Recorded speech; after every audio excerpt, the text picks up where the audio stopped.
Baik, teman-teman, kita akan melanjutkan video terusan yang part satunya ya. Sekarang ada yang keduanya. Nah, kita akan lanjutkan dengan kemauan belajar. Nah, kemauan belajar itu apa aja sih? Yang pertama, kemauan kuat untuk meningkatkan kemampuan. Nah, kemampuan kuat untuk meningkatkan kemampuan supaya kita bisa tumbuh secara knowledge ya, teman-teman. Dan menjadi pakar di segmen niaga kendaraan truk dan bus tentunya. Nah, yang kedua ada membantu sesama rekan kerja dalam meningkatkan kemampuan. Kita harus bisa membantu sesama rekan kerja dalam meningkatkan kemampuan. Itu harus ditingkatkan ya teman-teman ya. Kita harus harus belajar sesama yang udah berpengalaman tentunya atau kepada ahlinya. Biasanya orang yang jago dia juga akan membuat orang lain juga menjadi lebih lebih lagi atau menjadi jago lagi ya. Yang ketiga, belajar dari kesalahan. Nah, dengan belajar dari kesalahan, gak ada orang yang tidak mempunyai kesalahan ya. Kesalahan itu adalah salah satu guru yang terbaik. Yang selanjutnya, memiliki kesadaran untuk berubah. Kita harus memiliki kesadaran untuk berubah. Tidak ada pencapaian yang terjadi dengan aktivitas yang sama. Tentu itu akan terjadi dengan perubahan yang besar. Dengan kita mempunyai prospek yang lebih baik lagi ke depannya. Yang kelima, mau berinvestasi untuk diri sendiri agar lebih berkembang. Nah, kita harus mau berinvestasi untuk diri sendiri agar lebih berkembang. Kita harus terus belajar, misalnya dalam pengetahuan salesnya kurang. Nah, itu bisa belajar ke tim service, kita bisa belajar dengan CCO atau SA, begitupun sebaliknya. Agar pengetahuan kita itu terupdate lagi ya teman-teman, kita luangkan investasi waktu. Itu dinamakan investasi waktu dengan caranya kita berdiskusi dan menanyakan, saling berbagi pengetahuan antar sesama. Jadi konsultan atau apa nih? Nah, masihkah Anda memiliki pola pikir sebagai seorang sales? Sebagian besar sales hanya menjual saja ya teman-teman. Bekerjalah sebagai sales konsultan. Nah, kenapa? Nah, di sini ada contoh beberapa yang udah membuktikan kesuksesannya. Ada TP Rahmat, dia berawal dari seorang sales konsultan juga. Nah, pria ini terkaya di Indonesia. Nah, yang kedua ini ada yang tentunya kita udah kenal ya dengan Bapak Koirul Tanjung, atau yang bisa kita sebut dengan anak singkong.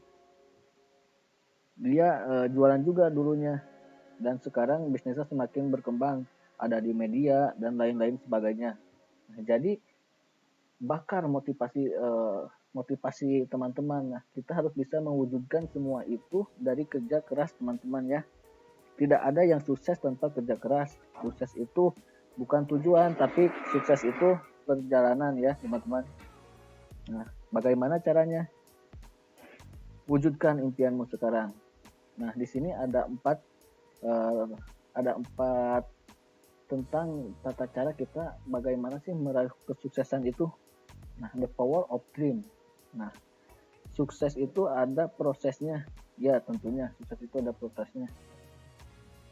Impian dapat memberikan arahan, impian dapat mengembangkan potensi, dan juga impian dapat menentukan prioritas ya teman-teman.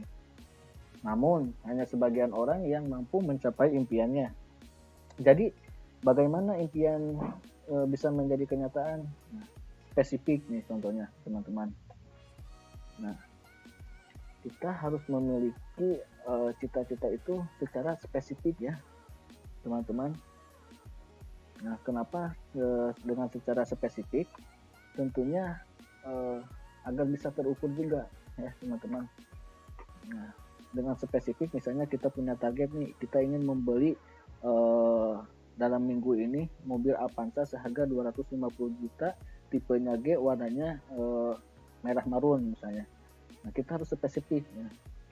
Measurable, kita harus terukur tentunya. Kalau dengan harga 250 juta, nah kira-kira kita harus jualan berapa nih untuk minggu ini atau untuk closingnya, untuk membuktikan agar tujuan kita itu tercapai. Nah, yang tentunya kita perlu kreativitas juga nih teman-teman ya. Dengan idenya yang kita harus kreativitas. Nah, bagaimana dalam waktu seminggu bisa closing 250 juta itu untuk membeli mobil Avanza tersebut. Nah, itu harus dipikirkan ya teman-teman. Yang tentunya juga harus realistis. Nah, benar gak sih apa yang saya pikirkan itu semuanya bisa kenyataan gak sih? Nah, semuanya dimulai dari kenyataan, itu harus nyata ya teman-teman. The point tentunya, dan harus ada waktunya. Nah, setiap bangun pagi semangat kita harus dibakar ya, karena kita ada tujuan. Kita harus bangun pagi, kita harus punya semangat karena kita punya tujuan yang untuk dicapai ya teman-teman. Nah, coba teman-teman di sini bisa mendiskusikan apa sih impian teman-teman dalam jangka pendek, goalnya apa dalam jangka panjang. Nah, kita harus melakukan action dalam jangka pendek dan jangka panjangnya itu bagaimana ya teman-teman. Nah, kita ini bisa diskusikan. Nah, apresiasi diri Anda. Kita harus fokus pada goal, kita harus memiliki komitmen yang kuat, dan kita juga harus bangga pada profesi atau pekerjaan kita ya.